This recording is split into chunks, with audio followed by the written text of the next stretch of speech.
Good day. Welcome. Welcome to this forum, which is organized by State Representative Kathy LaNatra. Kathy will be discussing voting in general and specifically ballot question 2 regarding ranked choice voting, which is quite confusing to a lot of people. Should you have any questions during this forum, please email them to info@pactv.org, and we'd be glad to answer them. Replays of this forum will be able to be found going to pactv.org/regional. And right now, I'll turn this over to Kathy LaNatra. Kathy, take it away. Hi, Julie. Thank you so much for hosting this for us. I've had many questions from constituents about question 2. So I thought maybe getting an expert in to explain it to us and to the constituents would be quite helpful to all. So I was fortunate enough to get Evan Falchuk. He is the chair of the Yes on 2 campaign, a former United Independent candidate for the governor of Massachusetts, and now the CEO of Village Plan, and that's a Boston-based telehealth company. Welcome. Thank you for joining us and giving us some more information and clarity on question 2. Absolutely. Pleasure to be here with you. So could you just give us a little synopsis of it, and then I have some questions for you. Yeah, absolutely. So question 2 will implement ranked choice voting in Massachusetts starting in 2022. And the reason why this is important is that voters report that they don't like having to hold their nose and vote for the lesser of two evils all the time. And they want more choices, and they want to make sure they've got a better voice, and they want to see more consensus in our politics. And ranked choice voting is a simple system that delivers those results. And we can certainly talk about the mechanics of it, but that's what it's about. So you explained the rationale. So how is it more of an improvement of our current system? So today, we feel very often that we have to vote our fears instead of our hopes. Mm-hmm. So when you see a race with multiple candidates in it, you've got to strategize. Who's going to have the chance of winning? If I vote for this candidate, what will it mean as far as the outcome? I experienced this when I ran back in 2014 as an independent, where people said, I like what you have to say, and I like the idea of an independent candidate, but I can't vote for you because you can't win, and I don't want to waste my vote. Or I would like to vote for you, but I'm worried that if I do, it's going to change the outcome in a way I don't like. And that's not fair to voters. It doesn't really let you express your choice in the way that you want to.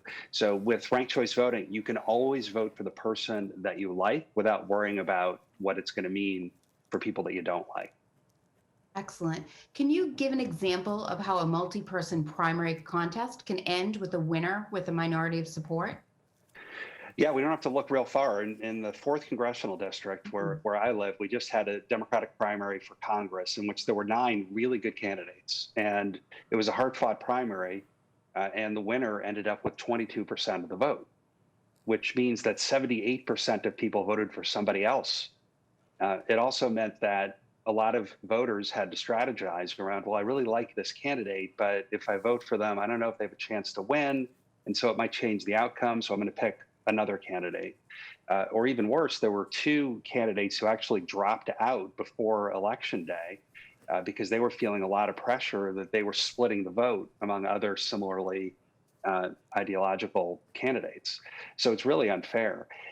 Interestingly enough, the person who won, Jake Auchincloss, is a big supporter of ranked choice voting. The person who came in second, Jesse Mermel, is a big supporter of ranked choice voting, as are pretty much all of the other candidates. So it's a great example in many ways as the poster child for ranked choice voting, and it shows what, the things that go wrong in our current system that ranked choice voting helps fix.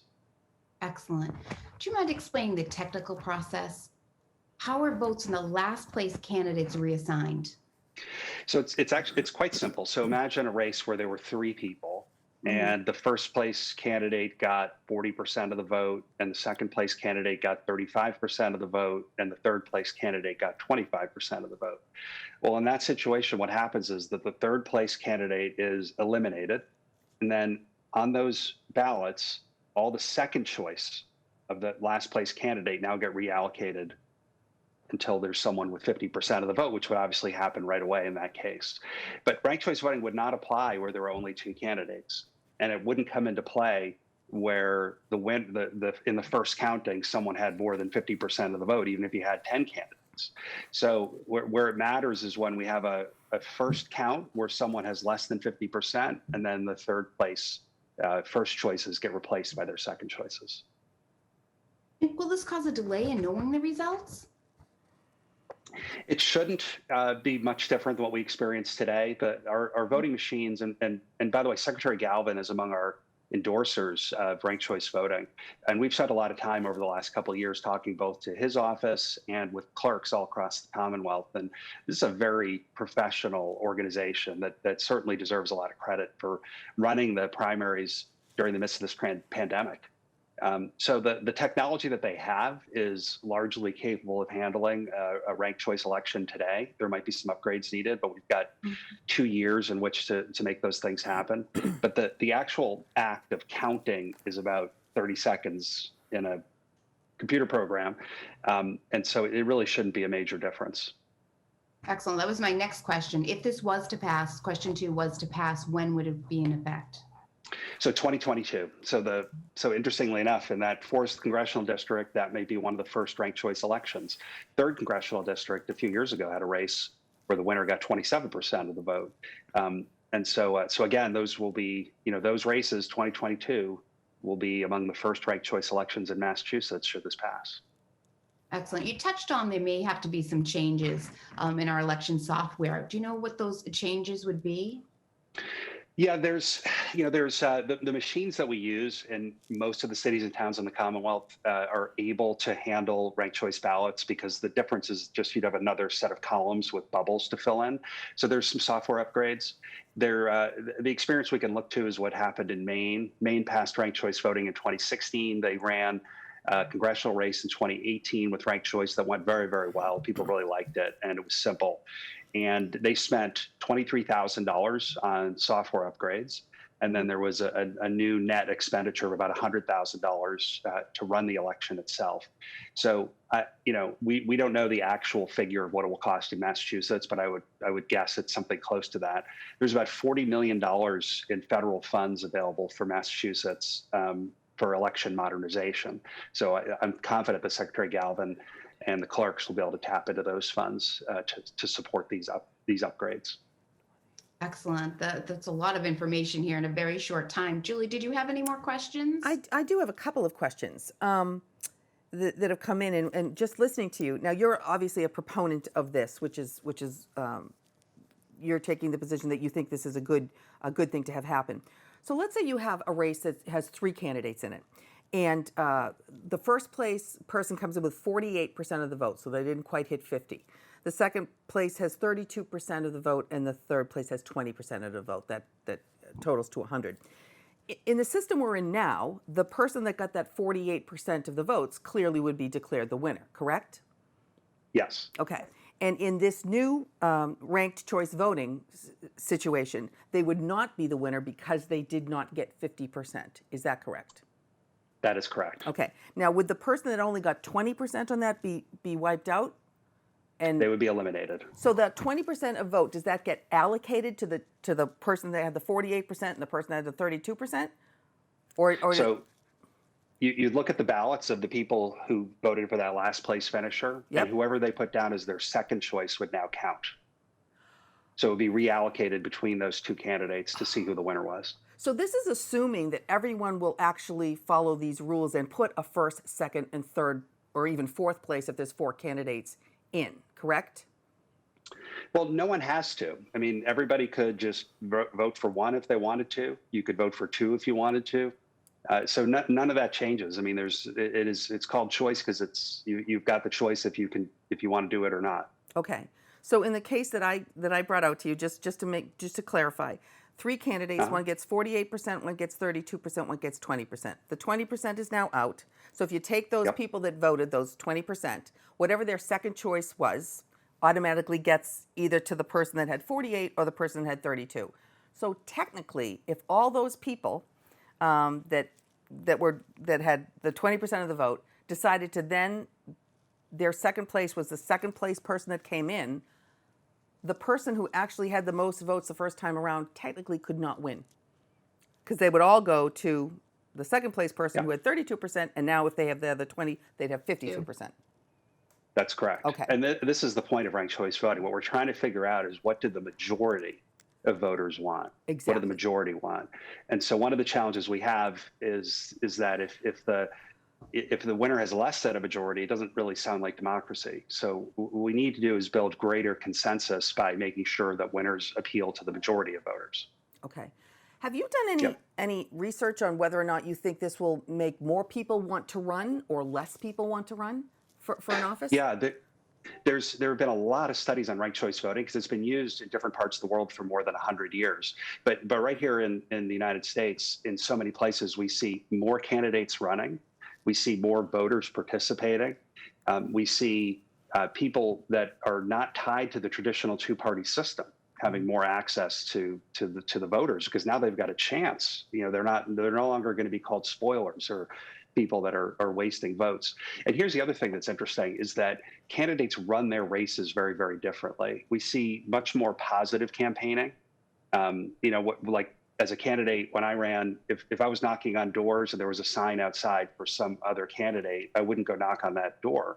But in a ranked choice election, you better believe I better knock on that door. And my conversation with that voter is going to be, listen, I respect the fact that you're voting for one of my opponents, but let's talk about ways that we can agree on something so that maybe I can convince you to put me down as your second choice. That is would be such a refreshing change to our politics, where what we see so often today is candidates beating each other over the head with every issue, talking about how terrible the other side is. Mm-hmm. What would it be like, and so we see in places with ranked choice voting, if candidates said, I really like what my opponent has to say on this issue, and I agree with her on the following 3 points. This is where we disagree, but if you don't like me, if you don't like her as your first choice, think of me as my second choice. And it really changes the whole dynamic. So is this scenario always within the same party? So if you have a Democratic ballot or a Republican ballot and you have 5 people that are Democrats, you're saying you can pick which one of those you can rank. I like this one the best, but I like this one and this one. So you rank those Democrats, let's just say. And let's say there were 3 Republicans, so the Republican candidates can do the same thing. Is there ever a case where you have ranked choice voting where you have both a Republican and a Democrat on the same choice that you're ranking? Would that ever happen? So, well, in a primary, obviously, you're only going to have members of the particular party of the election you're voting in. In a general election, what you could see, and this happened in Maine, for example, where you'd have a Democrat and a Republican, and you could have a Libertarian and an Independent and a Green Party candidate, and they would all have a level playing field to play on. And you could rank them, and you could say, listen, I want to vote for the Libertarian first, and the Independent second, and the Democrat third, and the Republican fourth, and you could do that. Okay. And that's a really interesting thing to be able to find out about voters. If you think about it, if we could see that at the end of an election and all that data would be available, we'd have a real sense of what voters were thinking instead of the old binary choice, one side or the other, take it all or take none of it. And, this is an upgrade to our democracy that is a good thing. Okay. And my last question is this: it says in the bill itself, or the what's on the ballot, it does not count president, county commissioner, or regional district school committees. How come? So it's really for single winner races, so state legislature, U.S. Congress, U.S. Senate, the state constitutional offices, governor, lieutenant governor, attorney general, and so on. A lot of those local races, number one, local. We really wanted to make sure there was a local choice in that, and also many of these local races, like mayor, may have top 2 finishers, and ranked choice wouldn't apply to those. The presidential one, the next presidential election isn't until 2024. And so we had made the decision, early on in the years that we've been working on this to focus on the races where it was going to happen for 2022, and then we would work with the legislature to implement it for presidential elections in time for the 2024 election. Okay, and I'm sorry, I do have one more question. The people that don't want this to pass, what is just put your other hat on, pretend you're on the other side of this. Why would you not want this to pass? Well, there's definitely a lot of people and not a lot. There's a handful of some ideological conservatives that have been raising issues around this, and there's a lot of desire to protect the status quo. for some people. They don't want to change the way we elect candidates because it changes the dynamics of how races are run in ways that, if you're trying to protect the status quo, you don't like. There's also people that say things like it's confusing. Although if you take a look at a ballot, and if you go to yesonto.rcv.com, you can see what a ballot looks like. I just put up on my Facebook a picture of the Maine presidential ballot, and you can see how simple it is, and the instructions are really easy. And there's no data that suggests that this is in any way confusing to voters. Once they hear about it, they understand it. It takes a little bit of explaining. I mean, I'm not here to tell you that this is the panacea for everything in the world, but voters are smart enough to handle it. But those are really the main things that they talk about. Is trying to make those claims. But I have a lot of confidence in the voters of Massachusetts to understand how to do this. And when they see it, it's really straightforward once you understand what it is. Okay, that's all the questions I had. Kathy, I'll turn it back over to you. Excellent, thank you. This was a wealth of information, Evan. I really appreciate it. Like I said, I've had many questions, and I thought this was a great opportunity for our voters to be more educated on this question. And I believe that you really laid it out perfectly. And it would be very nice to see the negativity out of politics. I hear you. Thank you so much for joining us. Okay, great. Thank you. So Kathy, you were going to talk also about all kinds of voting, and voting's going on right now, and all the options that people have and how important it is to vote. Thank you, Julie. I just wanted to mention, early voting will begin Saturday, October 17th. And that will run until Friday, the 30th. So that is the Friday prior to the election day. It's a great way, if you don't want to go into the polls, because we're expecting a large amount of voters this election season. You can also mail in your ballot, or you can request a ballot to be mailed to you. You can go on the website, the Secretary of State's website, have a ballot mailed to you, and you can actually drop it off at your election box in front of your town hall. But there's all different ways. And of course, if you want to be there on election day, like I do, and go to the polls, you're more than welcome to do that. So we have options where we have the coronavirus that people can still vote and be safe and have their voice be heard. And we're getting close. I think we're 26 days away or 27 days away.